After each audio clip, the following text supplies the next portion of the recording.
Hi hello welcome to my YouTube channel.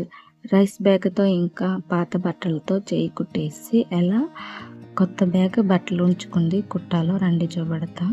చూడండి ఎలా మడత పెట్టాలో అలా మడత పెట్టేసి కిందకి సైడ్కి 8.5 లెక్క తీసుకోండి. అలా కట్ చేయాలి. చూడండి నేను ఎలా కట్ చేసినాను అలా కట్ చేయాలి. 8.5 లెక్క కట్ చేసిన తర్వాత చూడండి పాత బట్ట ఏదైనా అలా పెట్టేసి మీ ఇక్కడ పిన్స్ ఉంటే పిన్స్ పెట్టండి, లేకపోతే జారిపోద్ది, గుడ్డ ఇటిక్ అయిపోద్ది. సో నేనేం చేశానంటే ఈ సైడ్కి ఫస్ట్ కుట్టేసి అంత లాస్ట్ కుట్టేసి దాని తర్వాత ఇటు సైడ్ అటు సైడ్ చేయి కుట్టేసుకున్నాను. లేదు మీ ఇక్కడ అంటే పిన్స్ ఉన్నామనుకో జారిపోకుండా పిన్స్ పెట్టేసి దాని తర్వాత చేయి కుట్టేసుకోండి. అంటే గుట్టు జారకంటూ ఉంటుంది, లేకపోతే బాగా రాకపోద్ది.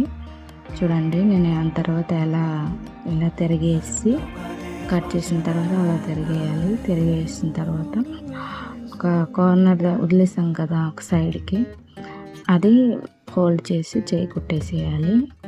చేయి కుట్టేసిన తర్వాత చూడండి ఎలా అంటే కుట్టాలో ఈ సైడ్కి ఆ సైడ్కి 4 సైడ్ ఎలా కుట్టాలో వచ్చేసి అలా కుట్టాలి. చూడండి నేను ఎలా బ్యాగ్ లాగా ఎలా అయిందో అలా ఉంచేసి చేయి కుట్టేయాలి.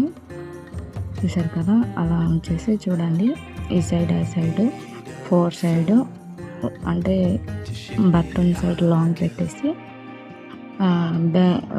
ఇప్పుడు రైస్ బ్యాగ్ ఇటు సైడ్ ఉందో అది ఇటు సైడ్ పెట్టేసి చేయి కుట్టేయండి. దాని తర్వాత తిరిగేస్తే అది అటు సైడ్ అవుతుంది. చూడండి ఎలా నేను చేయి కుట్టేస్తున్నాను. దగ్గరికి వేయండి, ఎక్కువ దూరం వేస్తే అంటే కొంచెం గ్యాప్ కనిపిస్తుంది. సో ఎంత దగ్గరికి వేస్తే అంత బాగా కనిపిస్తుంది.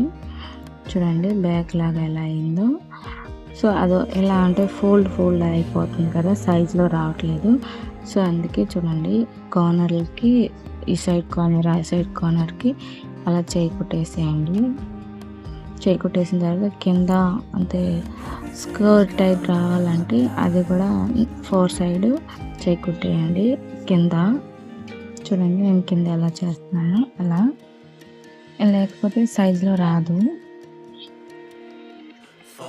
సో అలా చేయి కుట్టేయండి. చూడండి ఎంత చక్కని బ్యాగ్ లాగా ఉందో.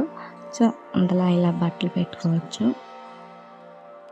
అలాగే చైన్ వేసి ఇంకా బ్యాగ్ లాగా ఎలా తయారు చేసుకోవాలో మీకు కావాలంటే లైక్ చేయండి, సబ్స్క్రైబ్ చేయండి, కామెంట్ చేయండి.